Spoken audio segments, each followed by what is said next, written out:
غیر از من کی اینجوری دوست داشت؟ کی حال تو میفهمید؟ کی واسه تو وقت میذاشت؟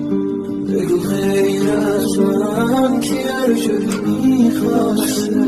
کی پای تو وای میستاد؟ کی بود قسم راسته؟ آخه بعد از تو قلب من آتیشه، آخه دلتنگی رو مگه حالیشه؟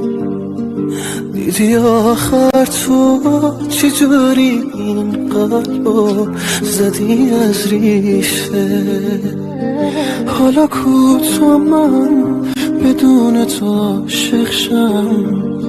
هنوزم تنها دیوونه خیالتم.